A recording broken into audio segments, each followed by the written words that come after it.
What's up, guys? Ian here, coach of your Ladner Lanturn, bringing us a Week 11 match, taking on Gareth and the Hamilton Honchkrows here in NCL Season 5. This is the wrong record. Why does it have my UPA record? Whoops. There we go. Okay, let me just tell them what I sent. If you haven't seen the team builder, you should definitely check that out, because I go in depth about how my team is built and everything that everything is for. I think I've got most of his offense in check. We'll sort of see if I can handle his defense, though. I'm not bringing the most offensive team ever on the face of the planet. I don't know what's up there. Ah, here we go. Okay, so there is a Rapidash. There's no Passimian, so I'm regretting speed creeping that a little bit, but I felt it was a little bit safer. Druddigan, of course, coming. Slurpuff actually coming surprises me. No Landorus, which is huge. Huge. Absolutely huge that there's no Lando. Ignore spectators. I was the most scared of Lando, by far, out of everything that was there. Rapidash definitely scares me, but I'm not as scared of a fire move from it because I can trace Flash Fire with my Mega Alakazam. And this looks really, really good for Heracross late game. I like that a lot. Now, the question is, how do I want to start this game off? Because I'm thinking it's either going to be a Slurpuff or Druddigan lead against me. Makes a lot of sense. Or Necrozma. So I could definitely see myself just leading Celesteela here. I could definitely see myself just leading Celesteela or leading Piloswine, which has a lot less usefulness in this game. Its main purpose is going to be to switch into that Rapidash. So I think just leading Piloswine and getting up rocks is not a horrible option. Pidgeot's the only defogger here. So I think I'll just do that. Let's just lead Piloswine. Rather than go with like a really offensive approach and leading Kyurem-Black, because I don't think that Kyurem-Black can bop. Maybe I can bop the Druddigan, depending on the set, though. Well, I two-shot it, but realistically, it threatens me out more than I threaten it, doesn't it? Maybe slightly. Okay, but what about Necrozma?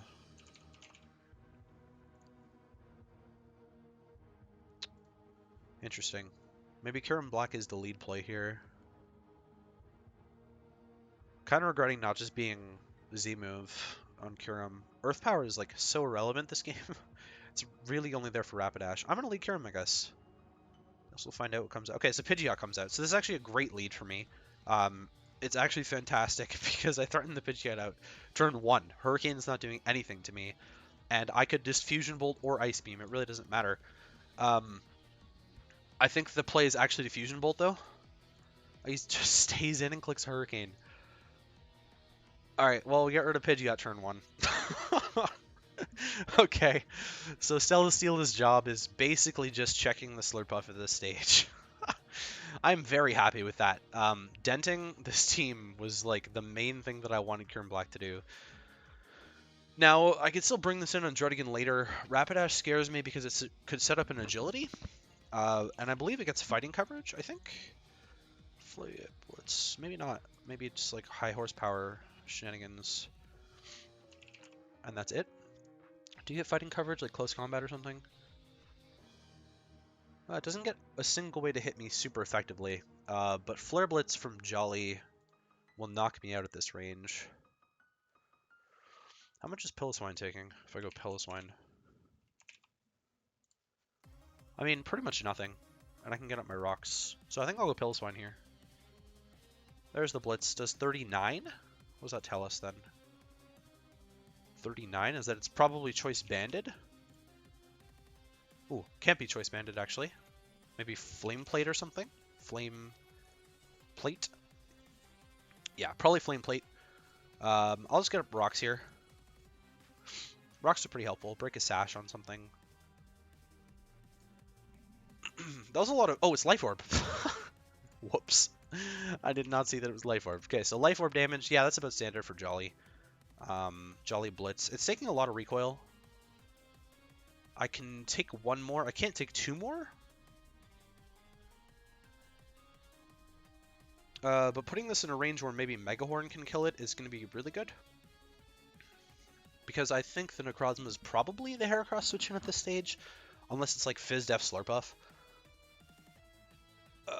It's probably still Flash Fire. I mean, I could have just Earthquaked here, right? And Earthquake is not a risky play at all. It's not a risky play at all because everything is grounded. But getting at my rocks is pretty useful here too. So in comes the Necrozma. Here's where I want to decide what I want to do here. So I could go Kyurem and Roost, which I don't think is terrible depending on this set. I feel like it's more defensive. It's probably going to be his own rocker, if I had to guess. So Geyser actually does a lot if it's offensive. But I don't really value Kyurem all that much in this game anymore. So we'll just bring it in and I'll get a Roost off here potentially. Oh, it's Totemize. Okay. So it's very offensive actually. I don't know what to think about that then. But I can possibly go... I don't really know what to think about this. I can possibly go Wigglytuff on this. It's also Life Orb Necrozma. Okay, so Totemize has 3 attacks, then I would guess with like Dark Pulse and a couple other things. Celesteela is probably my best bet here. Heat Wave probably, if I had to guess, would be one of the moves. That's extremely annoying. Heat Wave from Life Orb. So it will 2-shot me, but I am hopefully going to hit this Leech Seed.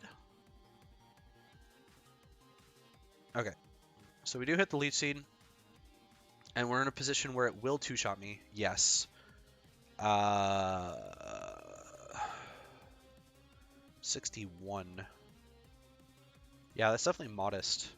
I wish I had Protect here. I really wish I had Protect here. It's definitely going to be like...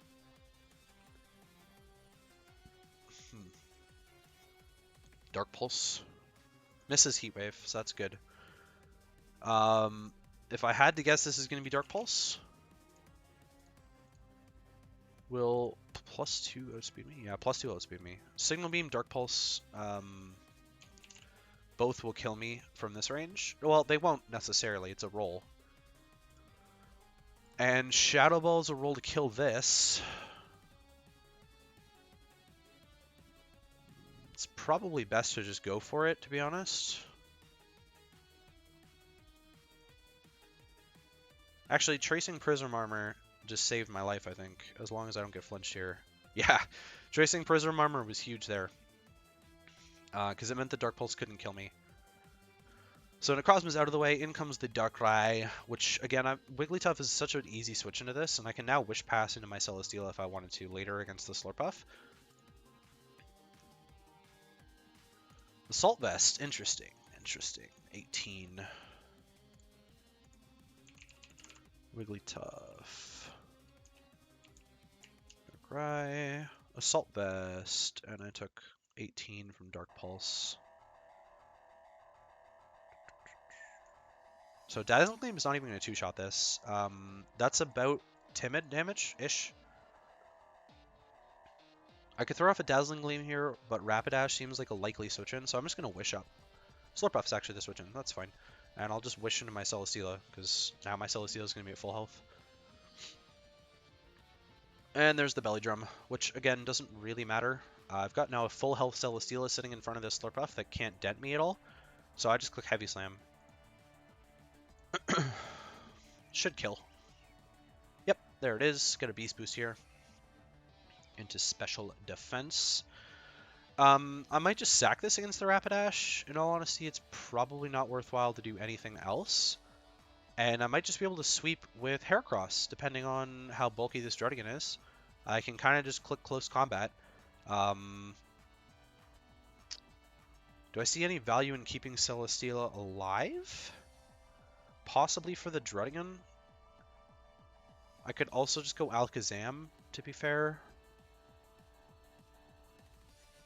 I mean, I don't have anything on this Sully, so I'm just going to kill it off here. And I guess actually I'll just go Heracross and I'll click Close Combat. Because I think everything should be two-shot. I don't know if Druddigon will be or not, though. It depends about rocks. So I already know that's dying. Druddigon with Stealth Rock. It's a roll to kill.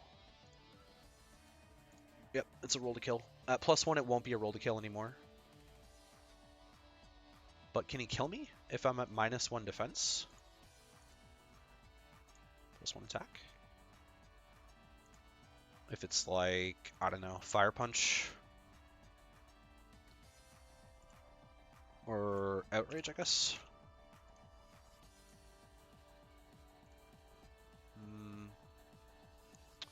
Could be a -2. Why wouldn't I just go Piloswine here, though? There's the Glare. So I'll just Earthquake now.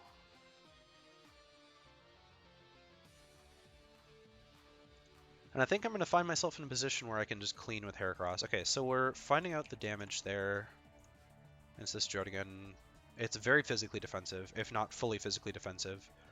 Earthquake again. Interesting switch. I don't know about that one.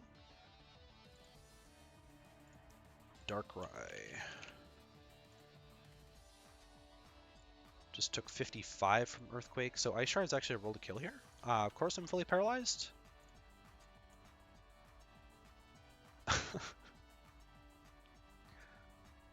Okay, well we just pick off that, and then I'll probably just Ice Shard the Druddigon, or just go into Wigglytuff and click Dazzling Gleam, actually. Preserve some differential here.